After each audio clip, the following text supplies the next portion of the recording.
Straight to a Fox News alert overnight. Police releasing a man after detaining and questioning him in connection with the disappearance of Nancy Guthrie. And just a few hours ago, local and federal officials wrapping up a court-ordered search at a home in Rio Rico, Arizona. That's about an hour away from Nancy Guthrie's house in Tucson and about 15 miles from the U.S.-Mexico border. This all comes after the FBI released home security video of an armed and masked man approaching Guthrie's home the night she was abducted 11 days ago. You are watching Fox and Friends First on this Wednesday morning. I'm Carly Shimkus. And I'm Todd Pyro. Let's go right to Matt Finn, live in Rio Rico. And he has a new interview with the man who was just released by investigators, heard for the very first time on Fox. Matt.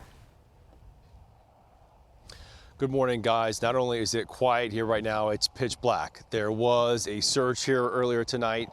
There were investigators, the blue and red lights, police tape up, what appeared to be, a very controlled, intent search.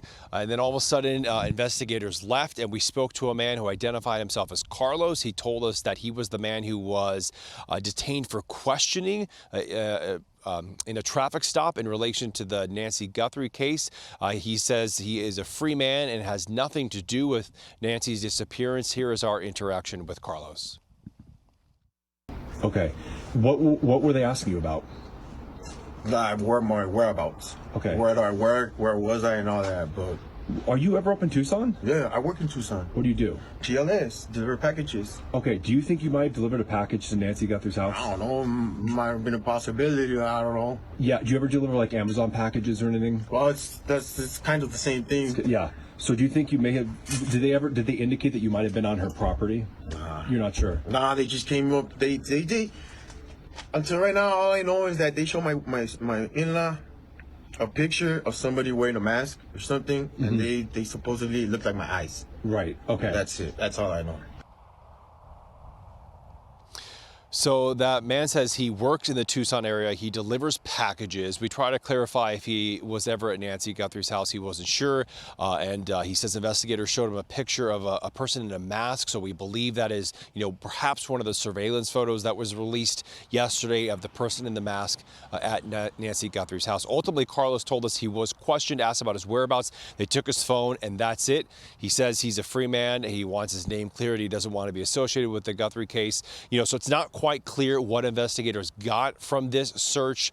Perhaps they'll be able to extract something from his cell phone, or I don't know, perhaps DNA. Back to you guys. Wow, Matt, fantastic job on getting that interview, and you're one of the only people to so far speak to him after this night that he's had with law enforcement. Just your sense on who he is, and did anything strike you about him, his willingness to speak to you? What are your thoughts on him as a person? Yeah, so I talked to one of the neighbors, and they say that he's a part of a family group that lives here. And shortly after investigators got here, a woman came out from the house as well who identified herself as Carlos's mother-in-law. And she said, look, we've kind of loosely heard of this Nancy Guthrie case, but we're not following it. And she actually said that investigators told her that they were tipped off that Nancy Guthrie was being held here. And this is what she said on camera. And she goes, there's no one here. Feel free to enter. So she seemed pretty transparent.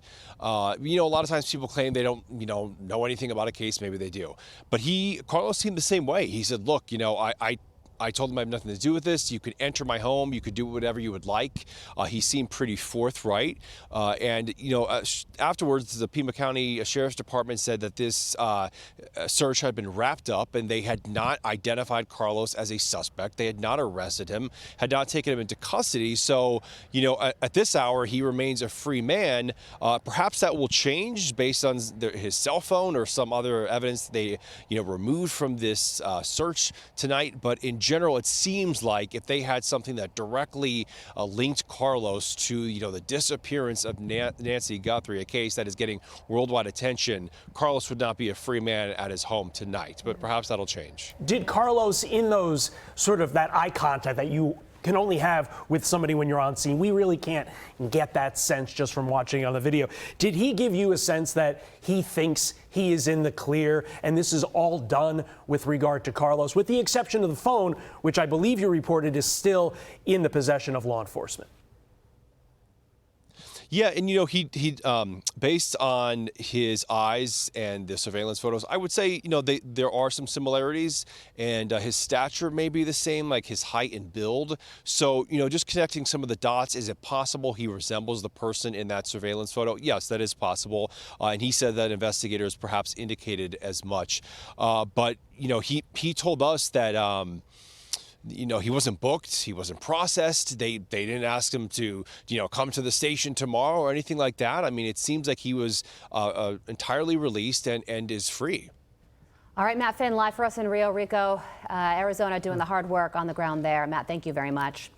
Let's bring in former FBI investigator Bill Daly. Bill, thank you so much for joining us. What do you make of the detainment and release of this man, and where you believe this case stands today? Well, first of all, Carly, it's not that uncommon in investigations that people are certainly interviewed.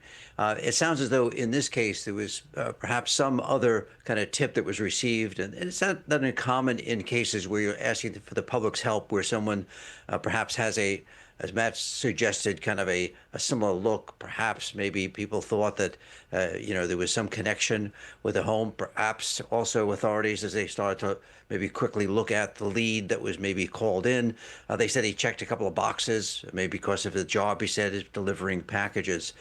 So, it's not that uncommon that, police, especially when a tip may also include the fact that, Nancy could be there being held against her will, which is found not to be the case. They would act in this fashion. So I think there are many, many more leads out there, and the ones that they need to react to are the ones that have that credibility. Not everyone that calls in or says that they saw someone or a person down the street, they're going to go and either detain or maybe look at seriously. It's going to require a couple of more check marks next to their profile. Yeah, to that end, Bill, Kash Patel said they were looking at persons, plural, of interest.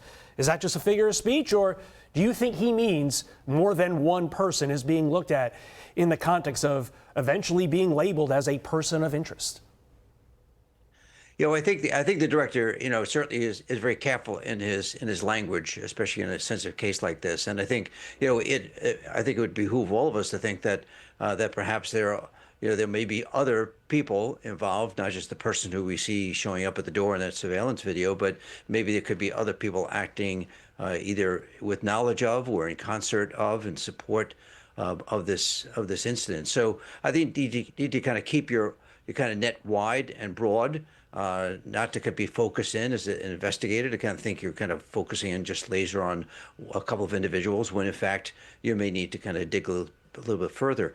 Todd, interesting that video is certainly stunning, and there are so many leads that will come out of that some do take a little longer to kind of run down, whether it happens to be the dress of the person, the clothing, other aspects. And I believe we've been also told by some reporters that in fact there could be some other images out there that have not been released that authorities are looking at themselves. So this case is kind of rolling, is boiling forward, and I think we're going to have some very positive results in the very near term. Remarkable that the FBI cyber team was able to obtain this security video, and it took them a week to accomplish this goal. It has been suggested that because this person is wearing a mask, obviously we cannot see a majority of his face. But the suggestion is that there could be enhancements potentially done to this footage to get a clearer understanding of what he looks like. Do you believe that to be the case? I do, Carly, and if I draw a little bit from my several years of experience in special photography at the FBI, I can tell you that certainly it was stunning and a great accomplishment. Kudos to the team and the private sector partners who helped kind of cull out these images, probably from, I would imagine, almost terabytes of data that were either unassigned or unallocated, because this account was not active, as we know. It wasn't being actively stored through some type of subscription. So, but going back to the images, I could tell you now, right, between being able to provide kind of a height, weight, of the individual through kind of AI and other enhancements. You can unfortunately, we can't just remove the mask. We can't, put something there that's not there. But you can start to provide some details around maybe the outline of the head or the face. We now know, or we believe, that this person has some facial hair. Those eyebrows are certainly distinctive, and eyebrows certainly reminiscent of the fact that many people call the Luigi Mangione case that took place in New York as being so significant that they were identifiers of him even when police came upon him in that McDonald's restaurant. So there are a lot of things going on, Carly, and I think as time goes along, in the next probably hours of this investigation, if not the day of the investigation, there's going to be a lot more that comes out, and I'm very confident that we're in a right glide path towards having this case solved. Well, that positivity is definitely hopeful, Amen especially to that. after the events of the last 2 hours. Former FBI investigator Bill Daly, thank you, sir. Appreciate it. I'm Steve Ducey. I'm Brian Kilmeade. And I'm Ainsley Earhart. And click here to subscribe to the Fox News YouTube page to catch our hottest interviews and most compelling analysis.